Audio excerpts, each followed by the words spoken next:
Today we are still on the issue of road carnage and also crashes on the roads, among other things. Just yesterday or 3 days ago, there was a story that came in that intercity transport operator 2M Express had denied reports linking to one of its vehicles to a tragic road accident that occurred on August 6 along the Ejusu Konongo area. This particular road accident, which is not in 2M Express, still had, as a different vehicle, a different company, but still had individuals dying in that road crash. Again, some 16 or 15 individuals also perished when they were returning from a church activity on the Accra-Kumasi highway. But Chris, today's on, we are looking at the rickety vehicles. Maybe there may be a vehicle you've boarded or you are on, and you've seen how bad that road, that vehicle, the bad condition that vehicle is in, but you really do not know what to say about it. Is what they are asking the driver to fix the vehicle, or the authorities are up and doing when it comes to ensuring that the vehicles that ply our road are roadworthy, among other things. But Chris, we have a report that has been filed by Elizabeth Okanse. We'll bring you that report. When the report ends, we will have conversations around issues of rickety vehicles plying the roads in Ghana.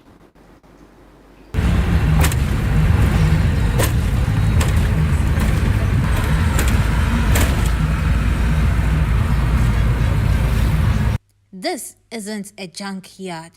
It is a movie minibus, commonly known as Trotros, captured with a hidden camera during a ride from Tema to Accra. The driver struggles with a barely functioning steering wheel wrapped in exposed wires. The brakes squealed with every stop, while passengers cling to their seats with growing unease.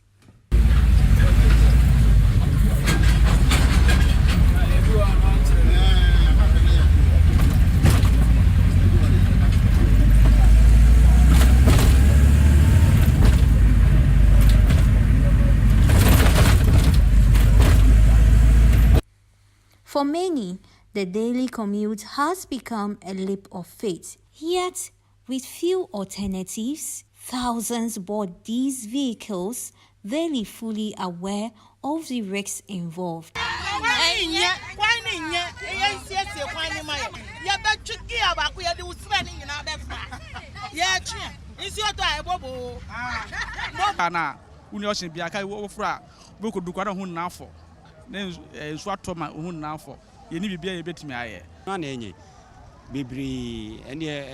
Almost 70%.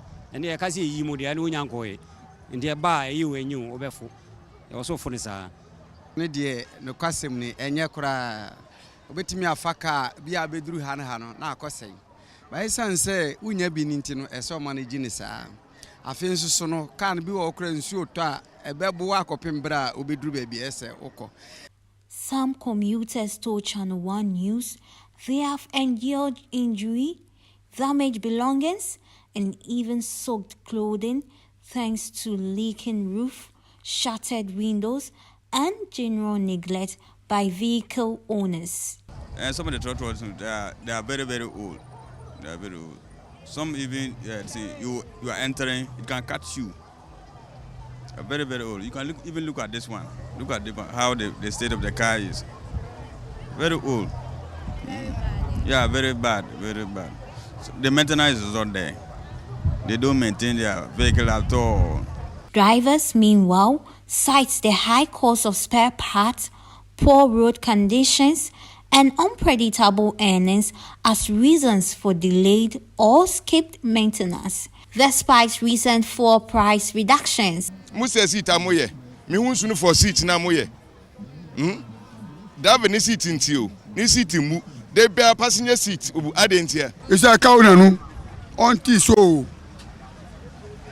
Account na me no about meji 50 pesos. Aden. It's a doku koto the same price. Okoto koswa the same price. Aden na yenkwa ye kanu na we na abalo. Oh, saa sweaters ne saa nneɛma na ma mfa sɛ blue food oil ne car ho nneɛma bebree ɛne sɛ me engine koraa me engine ɛha me me cause sisi a me cause up mko bi saa almost 250 million 250 million say the first one indicator no 177 I increase it 250 million. In a fiercely competitive industries, some drivers admit they have little choice but to keep their vehicles running in any condition just to stay afloat. Oh, so ne me yani kakra de ma ho de betimi na ato na na ye de bu onso so na me kona mintimi a ebo no wosoro na me ne de auto na de na kasa na bia matua bi na ka bi ntimi be ye wie na be ye dwuma kakra na me de ne balance akoma no nti se wakọ ahani bubuashi we bubuashi ka mo na metina no ahani bubuashi 2 cd 50 pesos sen on the beko sen on the beba na obey 50 Ghana wom e de aye obesan to fuel ansa na sales ansa na chop money ansa na asem.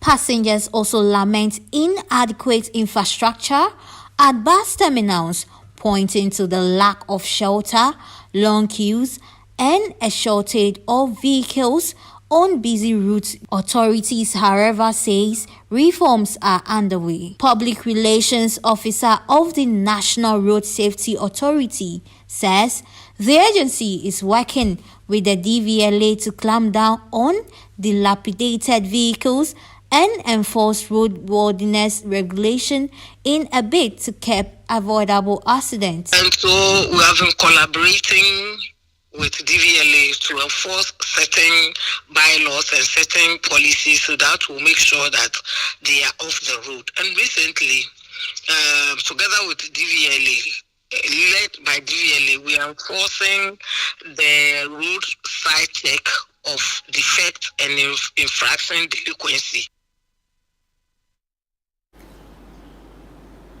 This is more than church or diaries.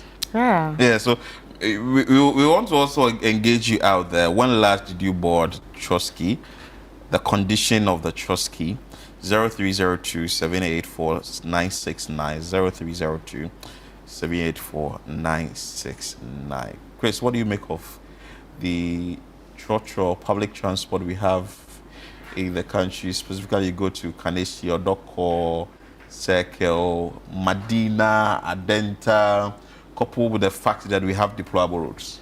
I think it's quite unfortunate, especially on the part of the passengers, because yes, you're paying, you know, to move from one place to another, but you're not paying to be stressing to be moving from one place to another, because it's already a lot of stress to be in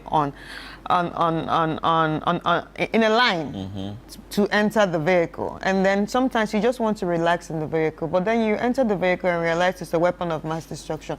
So you're like, what am I really paying for? And also on the other hand, this whole roadworthy by the DVLA, are the roads worthy? Are the cars even worthy? So it's I don't know.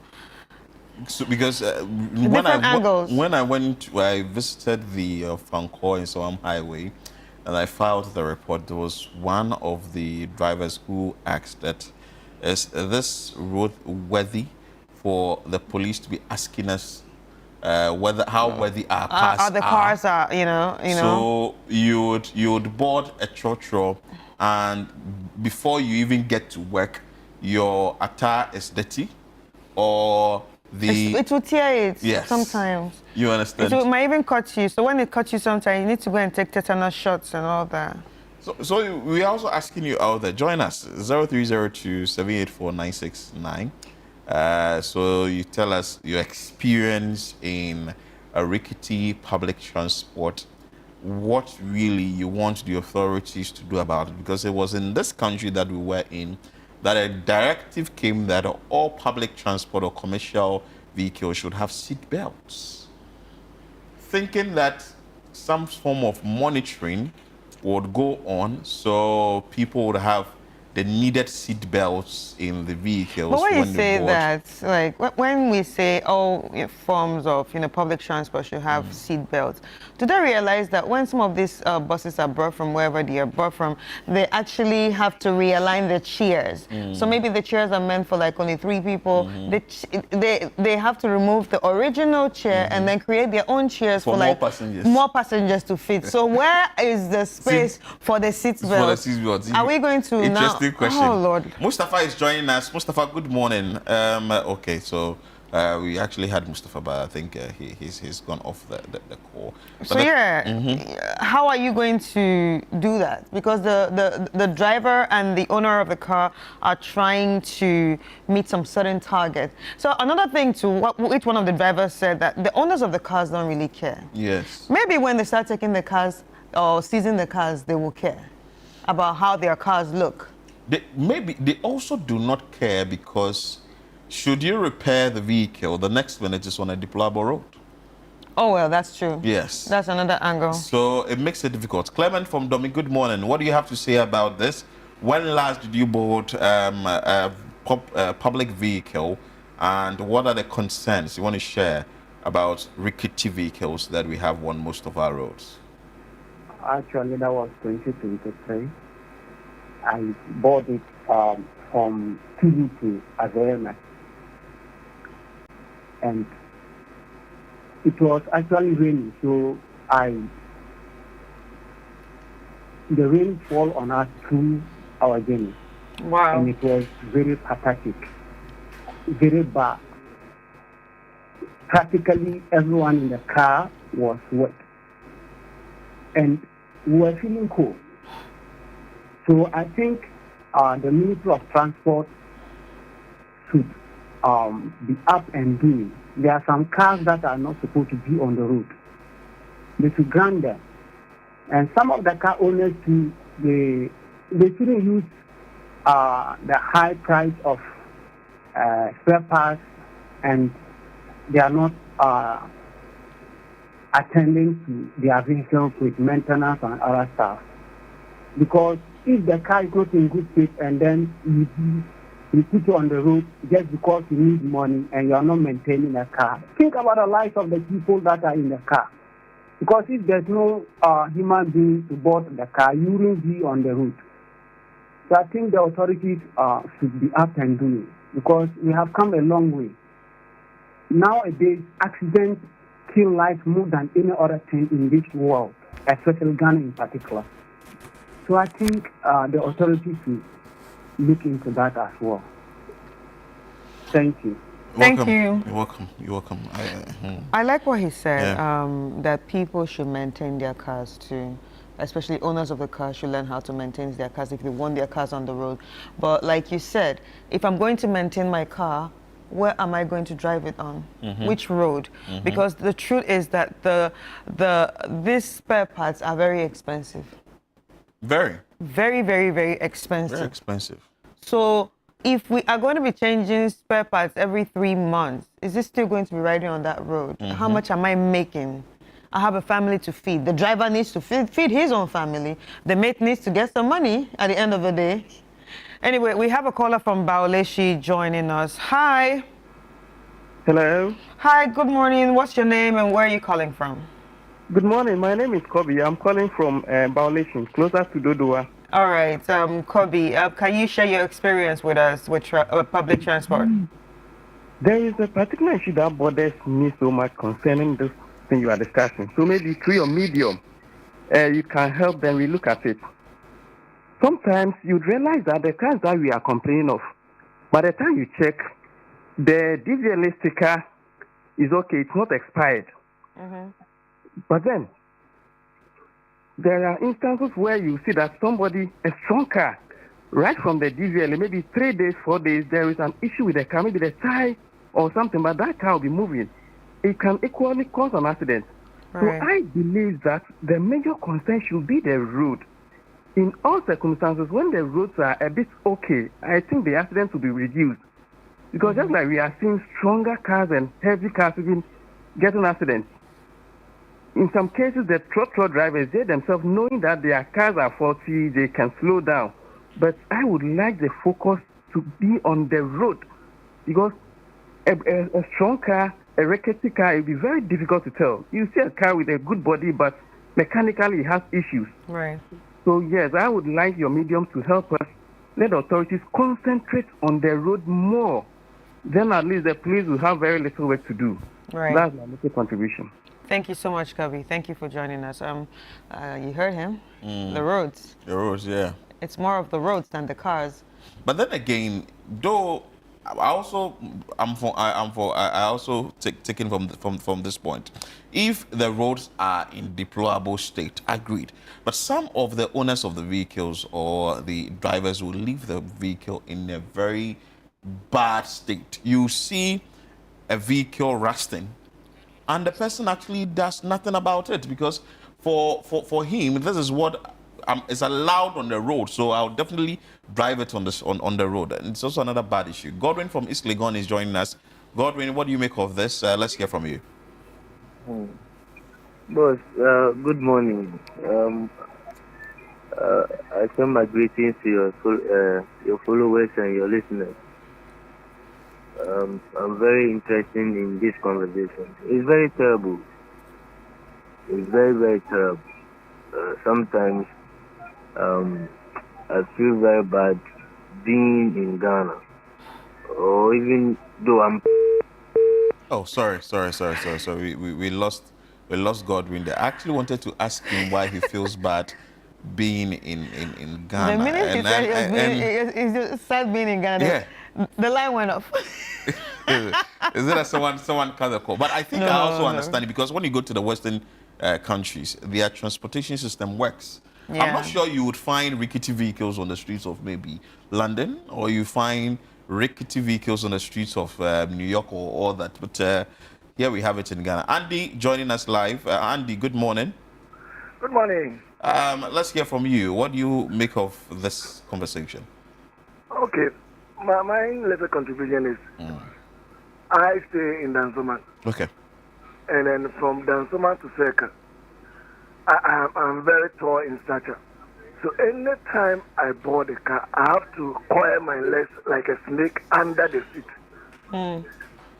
It's terrible. And as the previous caller said, who normally gives out the DVLA sticker to the car, do they go there for verification before they are qualified as roadworthy and they are to apply it on the road?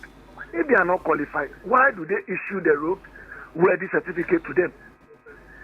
And I have a whole lot of challenge.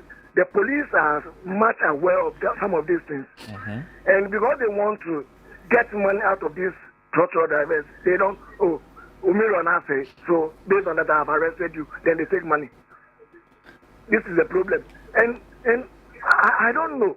So if going forward, if there's going to they institute a law that will make sure that all vehicles that will ply on our road, especially with the Trotros drivers, they have to do a physical verification of the vehicle before a roadworthy certificate is issued out to them. Right. Either than that, we'll be where we are.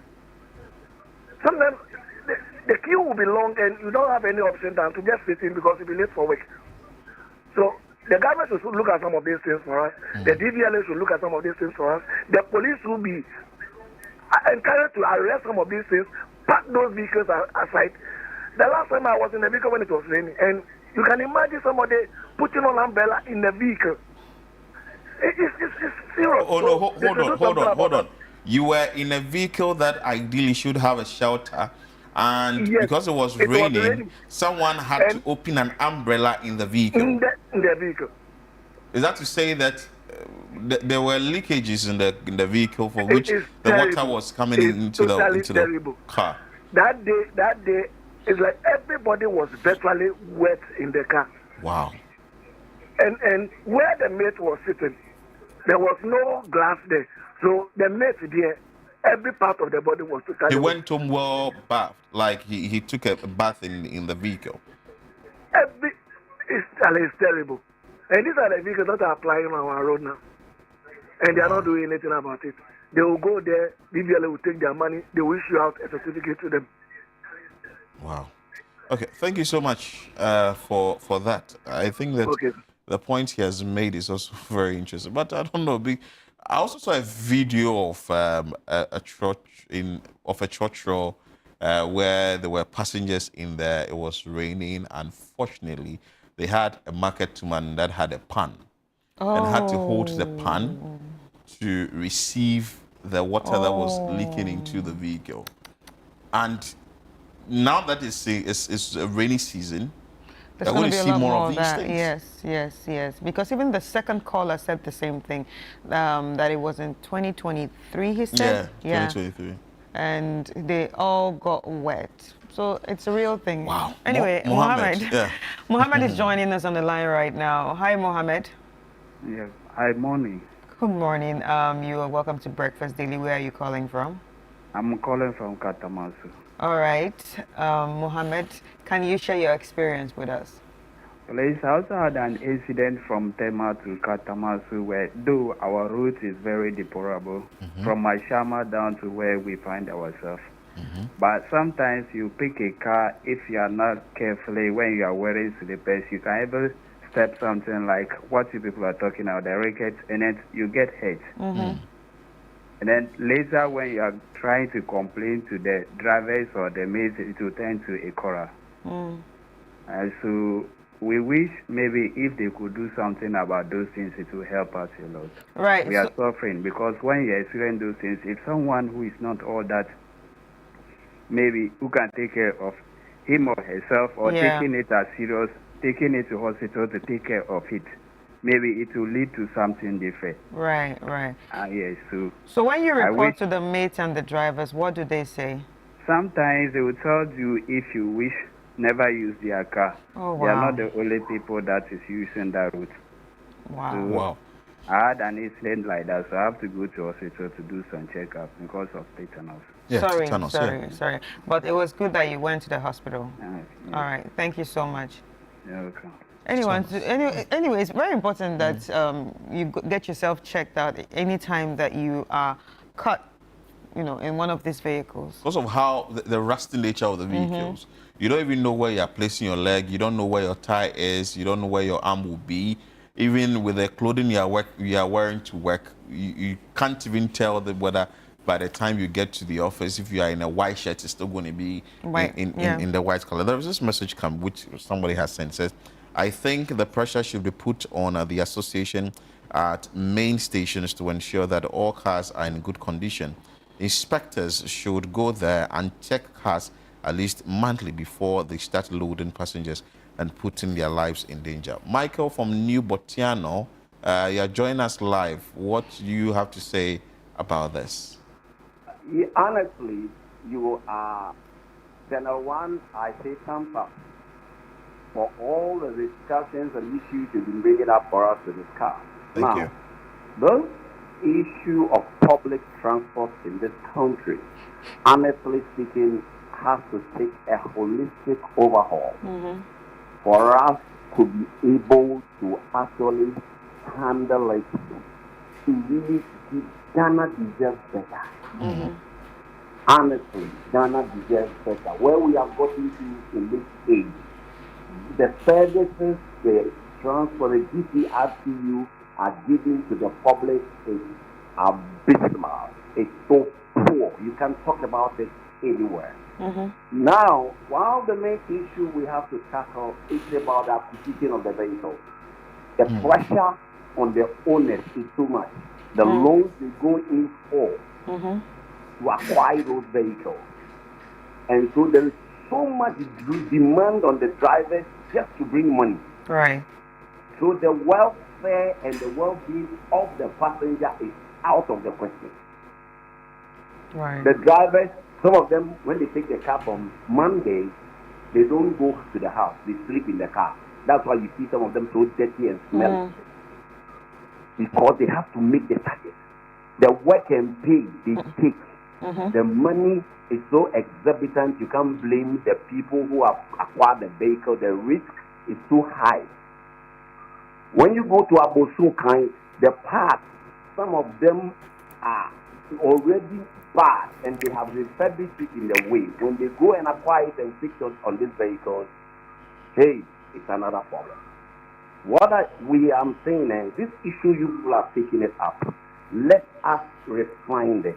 Let's see how best we can really tackle it as a country so that it just doesn't end at this program. We have to go into it. There is so much. Ghanaians deserve better when it comes to public transport. If you own a car and you get out of your car and your car has a problem, you join a public transport. Yeah. If the public transport is in bad state and goes to crash, and you are not lucky and you are dead. Our airways are not safe, our lands are not safe, our water is not safe. Let us do something better. Thank you very much for the program you are organizing. Thank you, Chief. That's a detailed explanation he's given from his point of view, stating that the parts are expensive. The drivers who would want to stay long hours to make money to buy the parts, the amount of money they've incurred when it comes to buying of the vehicle itself, paying loans and all that, is also something that has to be considered. But sometimes too, I think that shouldn't also be an excuse for putting your vehicle in a very bad state for the ordinary Ghanaian to board. We have Emmanuel from Dome. Emmanuel, good morning. What do you make of the conversation we're having? Good morning, sir. Can you permit me to speak to you? Feel free. Hello? Go ahead. Okay. Yes, sir. Yẹn nyina yẹn hyɛ den ɛwɔ awerɛhoɔ a ɛwɔ mu wɔ Ghana ha nnɛ. Yɛdi kan no, program no a moyɛ no ɛyɛ me fɛ. Ebi a metie mu. Authorities ɛwɔ Ghana ha no don't care about Trotros. Now Trotros commercial work no. Nti a meka ne saa ne sɛ ayɛ sɛ private school ɛna government school. Private school, always take care of the BBA air condition, and what is it? And so, government school, a convert ultimate class. Into acquire, what share cars now a year, Jumani Minana. Mukomu, and paying for no be brina cars in a year, Juma. And so I'm running year, Juma. Said the whole dome, Babinya, from atomic runabout, ABC in France. The new station. And so you're here tomorrow, finally. And drive any year in your pay. Meet in the year in your pay. Yeah, I can say, you're station master. Station master? Station master, why? I will quana. Okay. Dome quana so. Dome quana so. Okay. Me being a boy, a bear who, my bomb meeting and catastrophe. The new station, the whole Dome. St. John's main road no so what friends and more no enchen walk akra and no dey Legon you nyina mo ko school Legon station wo Madina station wo Dodoa station wo so ko aya mo fa mani be hwe aboko before back e be permit all the time e wo ho What baller I go recently, me and a macquarie concrete kakra de amom, and look no the motion American. I am the pass and many more mocasa. Not tragedy, a bit more if in paying for no, and more if in paying for no. But what a prayer, I could come paying for ya, and maintenance, a cost of papa, and captain and cosciate. That's Okay, thank you so much. Chris, basically what he's saying is along Dome to Hacho or along that stretch, there isn't any major bus terminal that you would have people move there to board vehicle and all that. The government would have to look at that. And he's saying that if the commercial transport business will boom or there will be some discipline with it, within the sector, it depends solely on the authorities. True. And that the authorities must pay attention to this sector. Getting the fact that he looked at it from the point that it's like a private school and a public school. Compared to a public Yeah, school. so you would pay attention to the private school by the private people. I'm sure he's referring to people having private vehicles. So you have your own vehicle, you take good care of your vehicle, put it into good condition and all that. Because mind you, most of the authorities that are supposed to get these things checked are in their private vehicles. The DVLA boss is in his private vehicle. The National Road Safety Authority boss is in his private vehicle. The MTTD boss is in his private vehicle. And when it comes to the authorities that are supposed to ensure that our roads are made more travelable, through Roads Ministry, the boss is in his private vehicle.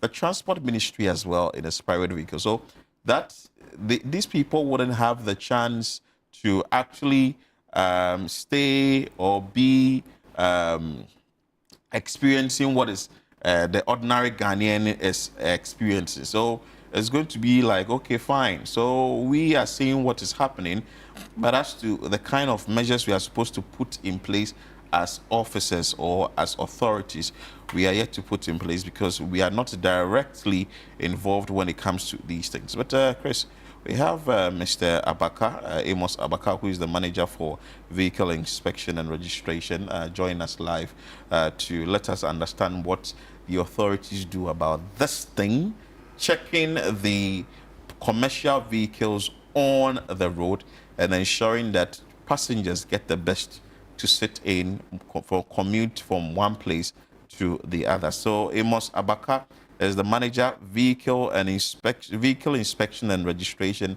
at the DVLA. Good morning, sir. Good morning, my brother. I trust you are doing well. Yes, by grace, I'm fine. Okay. First of all, I want to find out from you, when last did you conduct an inspection to see the rickety vehicles we have on our roads? Thank you very much, my brother.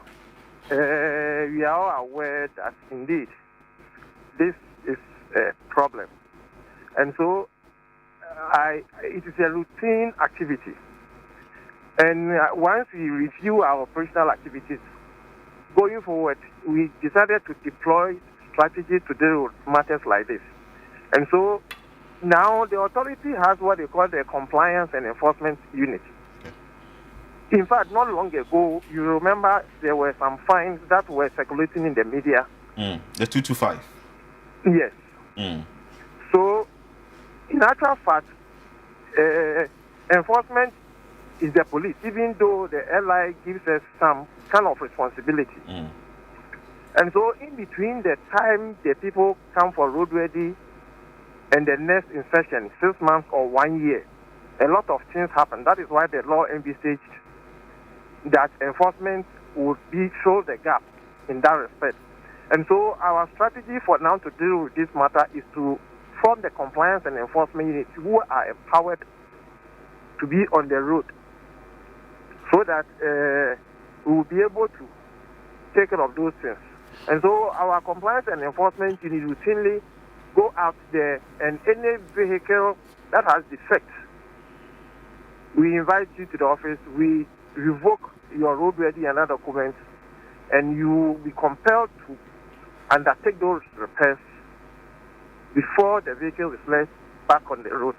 But Mr. Abaka, often we see most of these vehicles have roadworthy certificate attached or pasted at the windscreen, and one will ask that how were they able to easily acquire it? Looking at the kind of vehicle that this vehicle did not just get in bad shape within 6 months or a year. It's been in a very bad shape for a very long time. What do you really consider before giving out a roadworthy certificate to a driver or a vehicle owner? Indeed, the authority having noticed this kind of challenge is the reason why we had partnerships with private individuals who have capital to put up private garages, hoping that they would ensure that the vehicles are examined and then before they are given the sticker and let on the road. But still having noticed that this is still happening, that is why the compliance and enforcement unit was put together. And they are a small unit for now, but it's been upscaled and resourced so that they will expand and be visible across. Because that is the only way that we can get involved in the activity and make sure that such vehicles don't get to the road. Again, the private garages are themselves being monitored. In fact, there is a program to log on to their system, merge, so that we can see in real time what they do, which is ongoing. When that project is completed, then we'll be able to know at once whether the garage, the vehicles went there or they didn't go there. We can monitor them in real time, because indeed we've seen those gaps within the operational area. And indeed, if the police, MTCD, also were taking on these challenges, because indeed, according to the airline, possession of valid roadworthy is not enough. The car must be fit and proper. And so any vehicle, even though you have a valid roadworthy, if at any point in time the vehicle does not meet the standard, indeed, they are supposed to be revoked. Which vehicle meets the standard? What do you look out for to say that this vehicle has met the standard, so it has to be on the road? That is what I'm explaining. According to the airline, possession of a valid roadworthy is not enough. The car must be fit and proper. And I'm saying that this is the reason why enforcement is also to fill in the gap. Mr. Baka, what I'm trying to find out from you, which vehicle do you describe as fit? Is it a vehicle that has good tires? Is it a vehicle that has good body? Is it a vehicle that in the seats in the vehicle are in good condition? Or what exactly do you consider as a vehicle in good condition and is fit to be on the road? It's a combination of all of the things you said. For a vehicle to be fit, indeed the tires must be good, at least a minimum of 3 millimeter tread. Indeed, the body must not be exposed, the seats must not be exposed, the windscreen should not be exposed, among many other things that we inspect when the vehicle goes for roadworthy. And so it's a combination of all these things, that the engine should not be smoky visibly, and so on and so forth. Right. So, okay, Mr. Baka, I just have one question to ask. And don't you think this should actually be looked at from a holistic point of view, not just DVLA, going after the car owners and asking them how worthy their cars are? Because a car can be worthy today and unworthy tomorrow just because of a bad road. So don't you think, while you are trying to enforce this, that they should also be looking at the roads? Because as a car owner, when the road is bad, I know how much I have to spend. As someone who has spoken to commercial drivers or even taxi drivers, it doesn't have to do with the commercial buses. Everybody complains about how much they have to spend when they have to replace parts of their cars. And those parts of the cars are what makes a car worthy, right? Yes. So how are you working together with those that are in charge of the roads? I understand, my dear sister, where you are coming from. Indeed, the nature of the roads leaves much concern. But that cannot be a justifiable reason not to make sure that the car at least meets the minimum standard. Because remember, we are carrying human beings. And again, there are other agencies who also have their roles to play, like the road agencies and so on and so forth. We were set up to make sure that the vehicles that are on the road meet a certain standard. And so that is what the authority is set up to do, to pursue our mandate. We sympathize with the nature of the road, the drivers. We understand, indeed, all of us, we are part of it.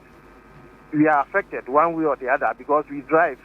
As I'm talking to you, I'm on my way from Kumasi to Accra. I understand perfectly how the roads look like. But again, life is priceless. In as much as the roads don't give comfort, it is also very important that we make sure that we don't lose lives. And that is why at least the minimum standard, the vehicle should meet the minimum standard, while we pursue the agenda of making sure that the roads too are in shape. So you can't do one and leave the other. I agree. Right. Have you effected any arrest now that it has to be in collaboration with the MTTD? Per what you know, have you effected any arrest as to individuals who are on the road or vehicle owners or drivers who are on the road with rickety vehicles? For that reason, they have to be arrested and paid the fine. A lot.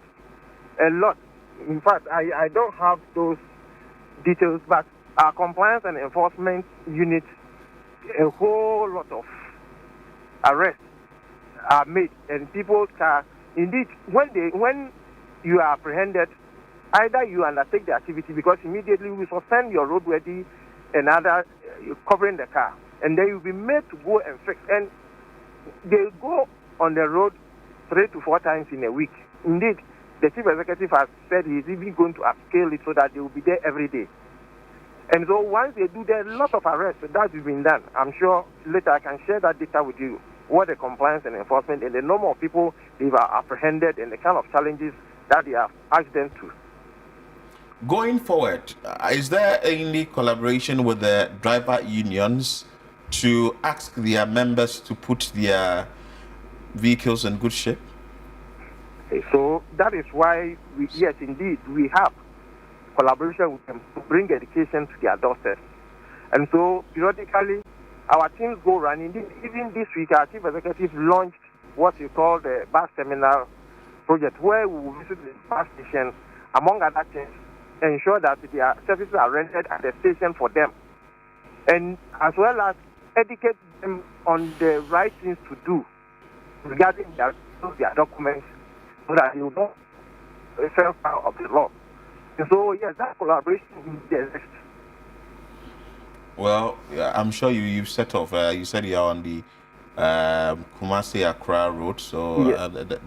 The line is breaking a bit. But before we allow you go, what will be your word to people driving on the stretch this weekend to for events and all that? Looking at the fact that the road condition and also their vehicle condition, as the manager for the vehicle inspection and registration for DVLA, a word from your outfit to drivers or people who apply major roads to events this weekend.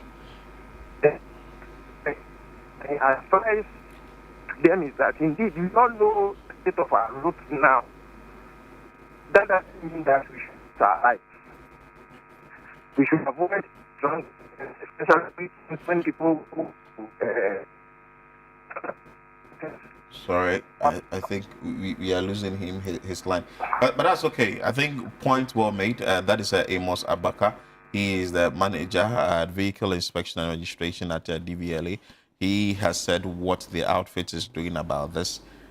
Chris also posed the question to him, asking of the nature of the road, looking at the vehicle that is plying in the road and all that. But he said that though the roads, I think the roads like is constant. If it's not, if it's in a very bad state, you should try and work around your vehicle and see how well, because it's life that is in that vehicle. And as soon as a vehicle brake fails, recently we had a similar one to the house of our former president. Yes. President Nana Addo Dankwa Akufo-Addo. So why will it happen like that? Because maybe there wasn't much maintenance concerning the brake, and maybe the driver will be like, oh, let me just go to Labadi and come. When I come, I'll get it fixed. Or let me just pick people from Circle and take them to Osu. Let me just be fast around it. Oh, let me just do this last one. So you don't get time to fix the vehicle or to put the vehicle in a very good condition. So imagine if the vehicle was full with passengers and it's bashed into the abode of the former president, what would we have had? Casualties, injuries, even the driver risking his life and all that. We shouldn't take certain things for granted. We should really be very concerned about our safety. I always say I have been a victim of road accident before. So I was driving. I got to Akuko Photo. I don't know if you know the. It's around Dansoman. Initiated a curve towards Ave Maria Road. Right. Then I just used a particular ramp, and my brake failed. Oh wow, just like that. My brake failed, and from Akoko Photo to Ave Maria, if you've used the road, it's a steep slope. And I was going, the vehicle was moving. I had to say my last prayer, because as soon as you get to the junction of Ave Maria, you don't know the vehicle that is coming, whether it's a big vehicle or not. Fortunately, I don't know what happened. Just had to turn the steering wheel. Maybe God helped me. The vehicle jumped a gutter. Oh, so that's what stopped it. Yes, and got hit into a microfinance wall, and the vehicle got stuck. Ever since, I don't joke with my brakes. If I feel there is a little problem, I'll get it resolved. Because I have been a victim of it before. So if maybe you'd have to really take these things into consideration. We have a caller on the line. Good morning, your name and where you're calling from. My name is Boedi. Let's hear from you. Yeah, like I want to ask the man who left the DVLA, that what they call it, the DVLA, what is the meaning of DVLA? And then what are they using the money for? Because we know that, as he was saying, that it's not a matter of the distance, what they call it, the road bad. You see, when you have a car and then you are riding and then the road is no good, if you maintain it today, tomorrow it will spoil. And you go and buy what they call the spare parts with a high price. So if they are doing all these things, they have to put together and then see that the road is good for the drivers to work on it, so that all those things will not happen. Okay, thank and you. Two, I think his point has been well made. Drivers and Vehicle Licensing Authority, DVLA, and if they are giving the license, they should ensure that you have the qualification to move the vehicle, and also checking the condition of the vehicle and all that. But Chris, the long and short of the thing is, we have to prioritize what we drive. Yeah. We have to prioritize our life. The driver, you have to prioritize the passengers in your vehicle, because it's not like when an issue happens to, say, a doctor is an individual who is going to die. Even that is very pathetic. But this is a vehicle. Right. About 5, 10, 15 people can pass on. Anyway, we have a caller from Tamale. Hi, Samad. Yeah, good morning. Good morning. Thanks for joining. And can you share your own experience? Yes, this Abdul Samad, but I'm speaking from Tamale. Right. My challenge in Tamale has to do with the tricycle riders. Those who are taking passengers. Yes, most of them, almost 90 or 99% of them, doesn't have the skills to drive on the streets. And 99.9% of them doesn't have a license to drive on the streets. So most of them just drive anyhow on the streets. And you see, there will be a time, a particular week or a particular day, that you will see the MTTU together with the DVLA. They will find a particular spot, a hidden spot, let me just use that word, a particular spot, taking charges or just arresting vehicles, allowing, when they arrest vehicles, but they allow those tricycles to be going. Instead of them to arrest them or just to take charge of them, to ask them whether they are licensed or they have a requisite knowledge about what they are riding on. But they just allow them to be driving or riding anyhow in town. You see, sometimes you'll be riding or you'll be driving your motorbike or you'll be driving your car, and some of them will just recklessly just come dispatch off your car. You see, so it will be very good that the DVLA should take charge of the tricycle riders. They should license them. And I know, sorry to say, and I know in Accra, a Trotros driver or a Trotros driver nor Okada rider will not be allowed to be on the street without having a license or without licensing the motorbike that the person is riding off. All right. But I don't know why that they just DVLA allows people to be, especially those tricycle drivers, to be driving in-house in town. Instead of them to call them to order to train them, they just allow them. So I'm putting this appeal to DVLA and MTTU to train them and to license their vehicles. I think that will help us. Right. Thank you. Thank you. Well, we have a number of messages. All right, so I'm going to be starting. Greetings, Channel One. My name is Abdul Hafiz Elon from Accra, Nima. I'm bringing up some points about Ghanaian roads and issues concerning sprinters. Those are minibuses used for transport. The condition of the roads in Ghana needs improvement for safer travel because potholes and bad surfaces affect vehicles and passenger comfort. Car owners should ensure Sprinter engines are well maintained for safety and efficiency. Also, car owners should take it easy on drivers and mates working under them. Lowering the rates of taxes collected on car owners could help ease financial burdens. I once booked a Sprinter to school and ended up staining my school uniform inside the vehicle on the bumpy ride. It was quite an experience. The Minister of Transport and the government need to work on improving Ghanaian roads for safety transport. Better roads would help vehicles last longer and make travel comfortable. Very true. Yeah. Very true. We need better roads. We don't need roads like Ofanko and Soham Highway. When you use that road, you definitely have to take your vehicle to the mechanic, or you would have to just park the vehicle. Yeah. A caller from Kotobabi. Good morning. Yeah, good morning. Let's hear from you. Your name? My name is Sengo. Okay, Sengo, let's hear from you. Yeah, good morning, Chairman. Yeah, my name is Tango. Tango, please, can you reduce the volume of your TV set? It's sort of like interrupting with your conversation. All right. Don't listen to yourself. All right. I think it's okay now. All right, so go ahead. Please, my contribution is that, you see, in Ghana,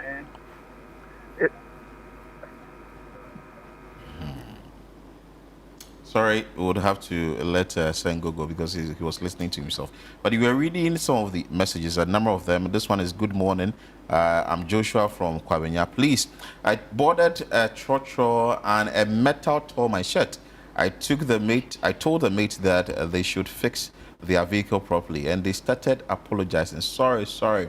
Secondly, some of these vehicles take different transport fares, and when you talk, they insult you. For instance, if you bought 10 cedis, if you bought 10 cedis as the usual fare, they would charge 15 cedis another time. So he's referring to transport owners or the drivers charging different transport fares at different times. Well, I'm sure during peak hours they charge more because looking at the condition of the roads and all that. But if the road is in a very good state, certainly they wouldn't be charging that amount. But then again, the authorities must have to check what really goes into it when it comes to the charging of fares. This one says, the drivers and car owners should think about the people who are sitting in the cars because, well, a number of messages coming up.